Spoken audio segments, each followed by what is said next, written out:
لە 15 ڕۆژی سەرەتایە مانگەدا لە سنووری قەزای چەمچەماڵ و ناحیەکانی دەوروبەری 8 هاوڵاتی بەڕووداوی جۆراجۆریانیان لەدەستدا و 27 دیکەش بریندار بوون. جێگری بەڕێوەبەری تەندروستی چەمچەماڵیش دەڵێت ڕووداوەکان بریتی بوون لە تەقەکردن و تەقینەوەی گولە هاوەن و ڕووداوەکانی هاتووشەوە. دیارە لە مای 15 ڕۆژی ڕابردوودا چەند حاڵەتێک لە شاری چەمچەماڵ ڕوویانداوە ڕووداوی هاتوچۆ و ڕووداوی تەقەکردن و تەقینەوەی پاژماوەی کۆن.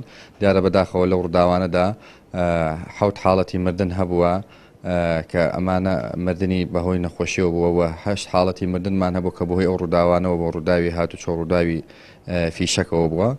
بەداخەوە لەم ڕووداوانیشا 27 کەس بریندار بوون. دیارە بەشێک لەم برینداران ڕەوانی نەخۆشخانەکانی سلێمانی کران لە کۆی گشتی ئەو کەسێک کە مردوون دوانیان لە نەخۆشخانەکانی سلێمانی بریندوای لایەن ئێمە ئیحالە کراون بۆ سلێمانی.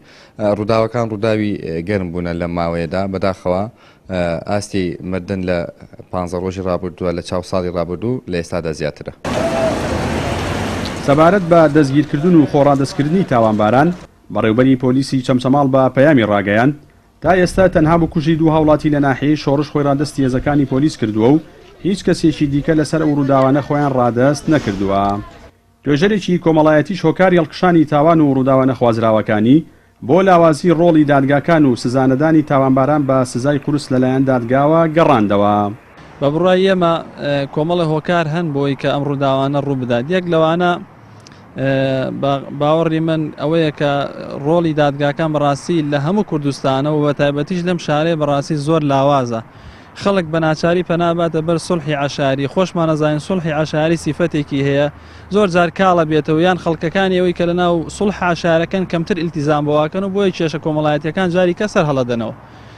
یەکێکی تر لەو هۆکارانە کە من بۆیە زانم ئەم کێشانە ئاوە زیادی کردووە سوکی ئەو سزایانی کە بۆ خەڵکی تاوانبار هەیە. ئەمە یەکێکە لە هۆکارەکان چونکە خەڵکێک دەبینی کە تاوانێکە کە سزاکەی ئەوەندە سوکە بە ماوەکی کەم دێتە دەرەوە بە هەمان شێوەچێتە سەر ڕتمی خۆی و هەمان تاوان دووبارە کات ویان خەڵکێکی تر چاوی لێکە. بە گوێرەی زانیاریەکانی پەیام لە 15 ڕۆژی سەرەتای مانگەدا 4 هاوڵاتی بە دەستڕێژی گولە و 3 مێرد منداڵیش بەهۆی تەقینەوەی گولە هاوەنیەکە و هاوڵاتیەکیش بە ڕووداوی هاتوچۆ گیانی لەدەستداوە. بەراوردیش بە 15 ڕۆژی سەرەتای مانگی 1 ساڵی ڕابردووش ڕووداوەکان هەڵکشانی بەرچاویان بەخۆوە بینیوە. جەلال جەباری، کەناڵی ئاسمانی پەیام، چەمچەماڵ.